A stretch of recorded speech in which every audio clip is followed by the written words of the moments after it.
Live from Victory Park, this is WFAA News. The balance of power in D.C. hangs on two key Texas races tonight. Now, the control of the Senate and the House rely really on your votes. Our entire team working all day to bring you the most important information. That information coming right from your votes all day. We have been watching person after person cast their ballot. Now, the polls, we should tell you, are still open, so here's a live look right now. These are the lines at Reverchon Recreation Center. That's on Maple Avenue in Dallas. Our crews are spread out across the state to keep you informed as the candidates make their final push for your votes. The big talk leading to today was, of course, a blue wave coming for Texas. We want to know, after the polls close, do you think Texas stays red? Click the Vote Now tile on your WFAA app to weigh in.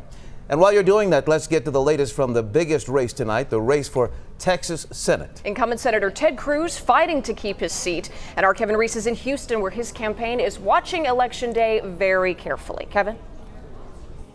Yes, we are in the ballroom of the Hilton Post Oak in the Galleria. That's an area about 5 miles west of downtown Houston, where Senator Cruz and his supporters later tonight will watch the election results come in. He had 4 different campaign events in and around the Houston area, his hometown, yesterday.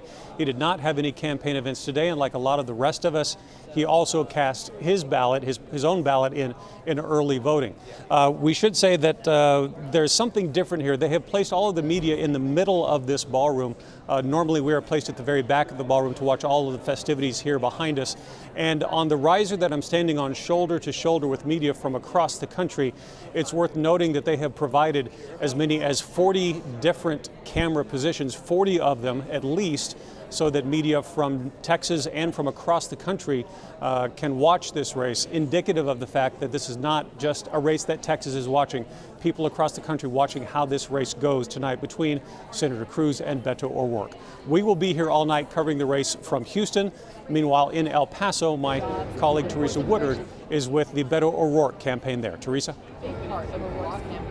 Kevin, standing here at this minor league ballpark where Congressman Beto O'Rourke and his supporters will gather tonight, we are only about a half mile from the Mexico border. This is the part of Texas that the congressman is most familiar with. It is home for him, and clearly he is happy to be home. It was written all over his face this morning as he walked with his wife Amy and their kids to cast his own ballot. The precinct only about 2 or 3 blocks from their El Paso home. After they voted, they addressed the huge crowd of reporters and photographers, as Kevin mentioned, from across the world in town to cover this race, a clear indication of just how closely it's being followed nationally and internationally.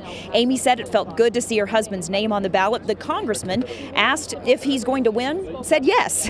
And then he elaborated a little. Just, don't have a poll, don't have a pollster, just have traveled to every single county in Texas, listened to everybody, have so many amazing volunteers that we are working with, knocking on millions of doors, making that human-to-human connection that we are in such desperate need of at this moment of division in the country. Bringing people together, I feel it, and so yeah, it feels good. We talked about this a little bit yesterday. Pundits saying that critical to Congressman Beto O'Rourke winning this is the young first-time voter, if they do as expected and break and go his way. We have met a handful of El Paso young people since we arrived here, and almost universally they are voting in a midterm election for the first time ever. We'll see what that means in just a few hours. Live in El Paso, Teresa Woodard, Channel 8 News. All right, Teresa, we are following some breaking news. This is out of Harris County this evening. 9 Harris County voting locations apparently going to stay open an extra hour tonight after a lawsuit this afternoon. The Texas Organizing Project says 9 places did not open on time this morning. They filed the lawsuit that extend the hours to follow a 12-hour requirement.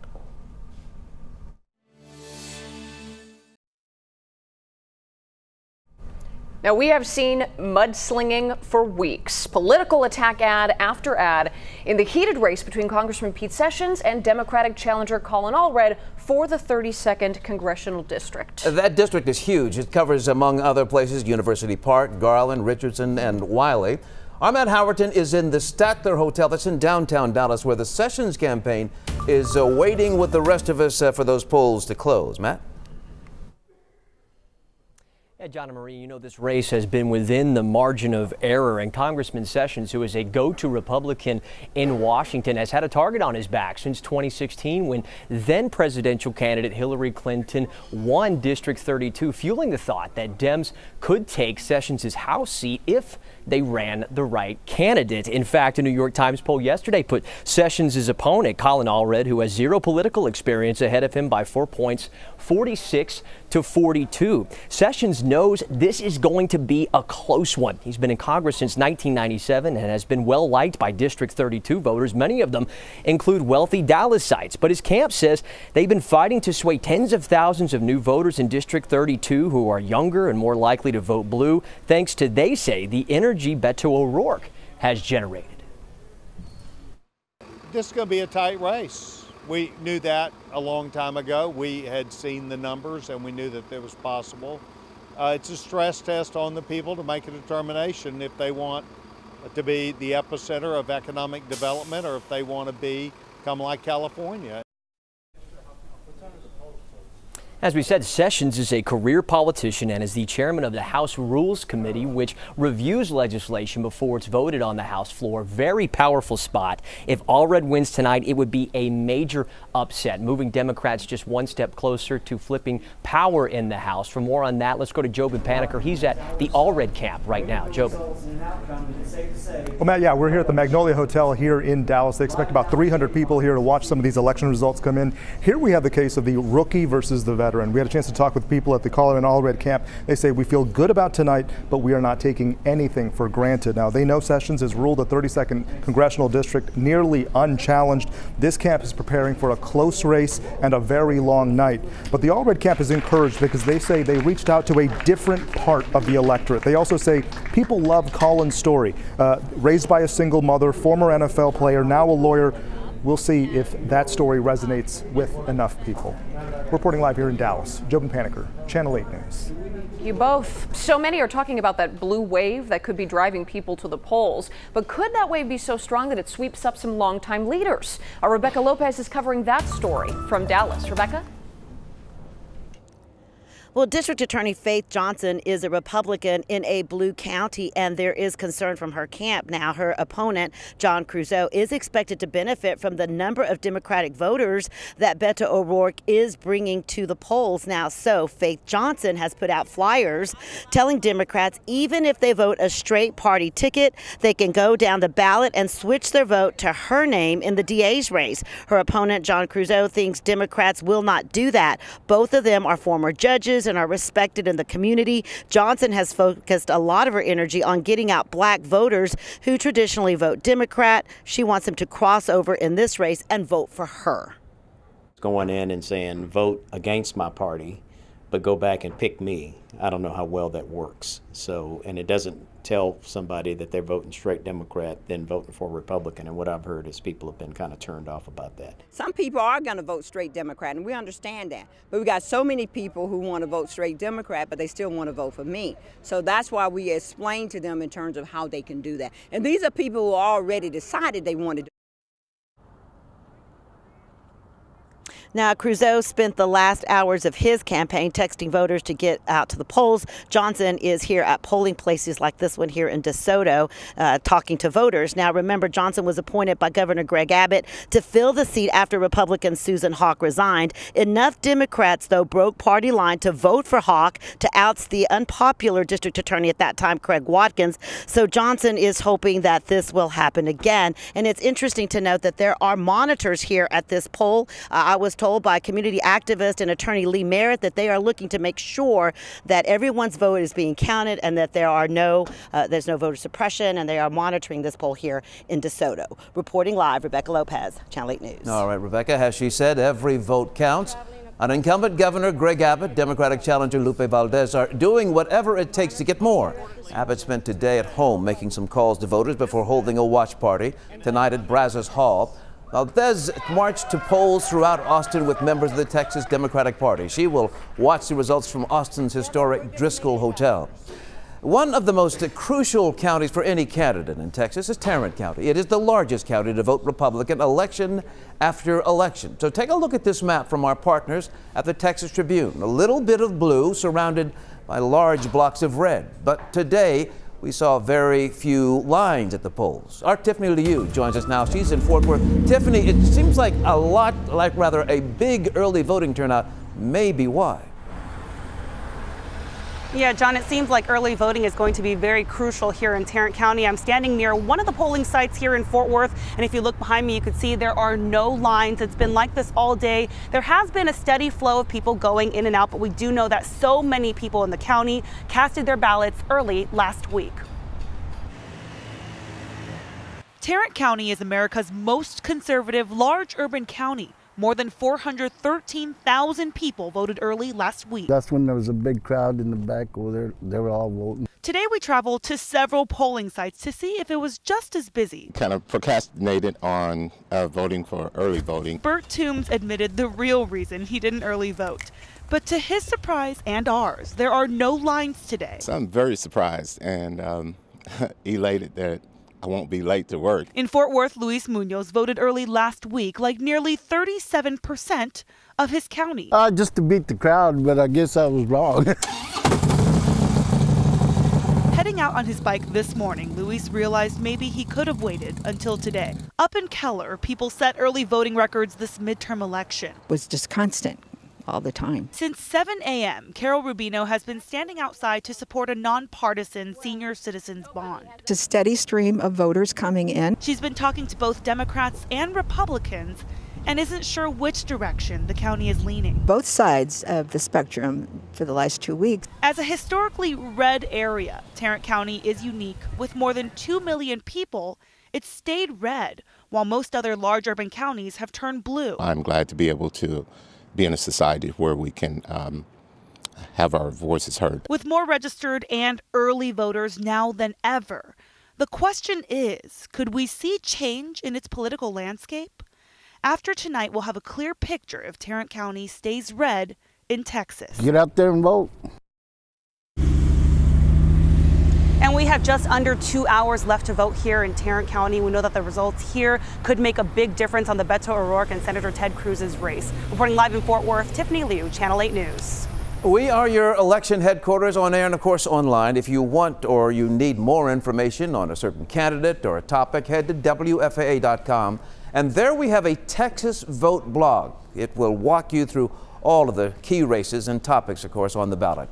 And if you run into any issues while you're trying to vote or know someone who has, our digital team is going to be here to help you figure all that out. Our David Goins is on our digital team. He's been working on that story. Be working on it tonight, David. Yeah, we're walking through this, John. Right off the top, if you have any issues, the WFAA app, right at the top, there's a blue bar that can help you report any issues if you see them. And guess what? This digital response team we have behind us can help us. This is a team that will be here for the next 2 hours dealing with, of course, any issues at the polling locations, and as long as this race is going and election results come in, they'll be here all night to really get a sense of what exactly you're telling us on election night. It's a variety of things, and as you interact with us, we want you to use the hashtag WFAA vote. Certainly after the polls close, your thoughts, your feelings, maybe what you're enjoying for your election night meal as you watch these results come in, emotions, all that will be kind of channeled through here and distilled and be able to keep track of exactly how North Texas is taking in these results once those polls close at 7 o'clock. All right, thank you so much, David. Our Texas races are the only big ones that we're keeping an eye on today. The gubernatorial races are heated in both Florida and Georgia. In Florida, the mayor of Tallahassee has strong backing from Bernie Sanders and President Barack Obama. Democrat Andrew Gillum is up against Republican Ron DeSantis, who was endorsed by President Trump very early on. In Georgia, voters are worried about fraud. This comes after the Secretary of State, who is Republican gubernatorial candidate Brian Kemp, announced an investigation into the Democratic Party for trying to hack the voter registration system. Today, the Democratic candidate Stacey Abrams set up a phone bank where those who can't vote for any reason can call in, and a team of lawyers will be there to help them. All right, we want to check in now on our live poll. Remember, we asked you at the beginning of the broadcast if you think Texas will stay red. So far, we're told 750 have voted so far, and this is what we're seeing right now. 56% of you telling us yes, 44% telling us no right now. We want you to keep voting. We will keep this live poll up throughout the rest of this newscast. And again, a reminder, we are your election headquarters tonight. As soon as the polls close at 7, we will have live results online, WFAA.com, and on our WFAA Facebook page. We will also have everything you need to know tonight after the ABC News special on WFAA News at 10. There's no sugarcoating last night's Cowboys game. It was bad, but just wait until you hear what they are saying about it today. And does all of that new do-it-yourself technology really help you at the grocery store? Hey, we're going to put it to the test. No. How's that for an answer, John? All right, you know, it hasn't rained in, what, 2-3 days? So why not some rain? And why not make it widespread? Yeah, unfortunately, that's in the forecast. I'll tell you when it will arrive. Your rainfall timeline, it's coming up. And as we go to break, we asked you why you voted. Here's one of your responses.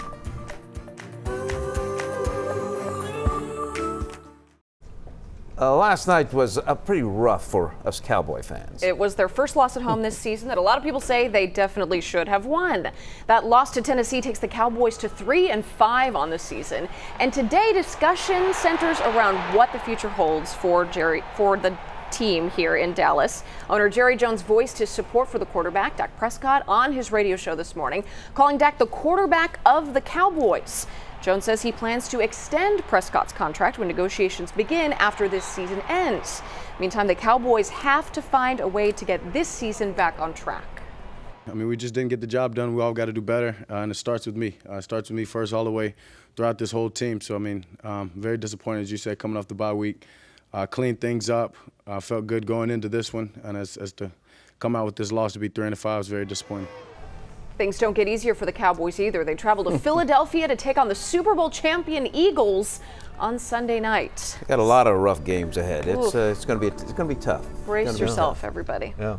Have you recovered from yesterday? I just got home. Oh, good. Yeah. Traffic was bad, I guys. left Texas Live last night, and when I finally, got on 183, I thought, okay, I've made it. Then I had to get on George Bush, and then I had to make it to Plano, and I didn't, so I just came down here to Victory Park. Well, you're a champion. Thank you. Yeah. Tuck Dale in because we know. I tucked Dale in. A lot of talk about beer. I was speaking today at noon at the North Dallas Women's Club, and I think about the time I was speaking, Dale may have just been getting home. Yeah.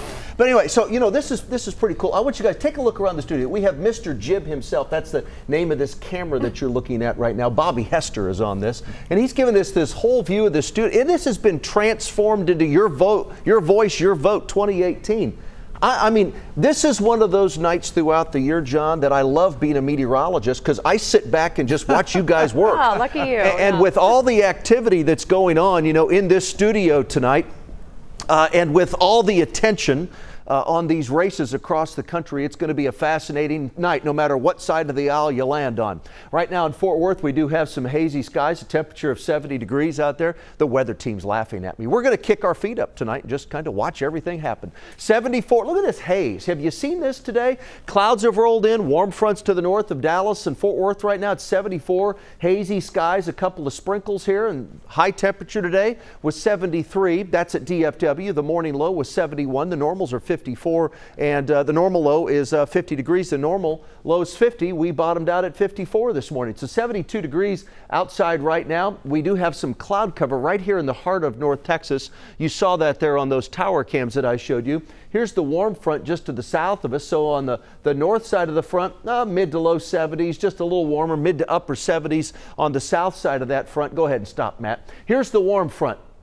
It slides to the north. That's midnight. It's up along the Red River. Overnight, we do see scattered rain across North Texas. We keep scattered rain around as we head through the day tomorrow. About 30 to 40% of us see rain on Wednesday. This is 6 p.m. Wednesday, so rain's a bit more widespread Wednesday night. Not 100% coverage, but about 40 to 50% of us see rain Wednesday night. And then as a front moves in during the day on Thursday, pretty decent coverage of rain Thursday and Thursday night. About 50 to 60% of us see rain as this cold front starts to move in as we head through the day on Thursday. Higher amounts, lower amounts to the north, Higher amounts to the south, we're looking at about 1/2 inch to 3/4 of an inch for the Dallas-Fort Worth area. So for tonight, about 40–50% of us see scattered showers, cloudy 57. During the day tomorrow, a breezy, cooler day, scattered showers, a high of 63. 40% of us see rain tomorrow. 50% of us see rain Wednesday night. 60% of us see rain Thursday. 50% of us see rain Thursday night. And then we dry out Friday, some afternoon sun. The weekend is nice, chilly, coldest day of the season. Make sure you stay with us. John and Marie, they'll be back with more News 8 at 5 right after this. If you load up your grocery cart at the grocery store, checking out can take time. Reporter Kyle Aboshi figures out the quickest way to check out. Step inside your local grocery store and you'll find all kinds of new options to help speed up your shopping.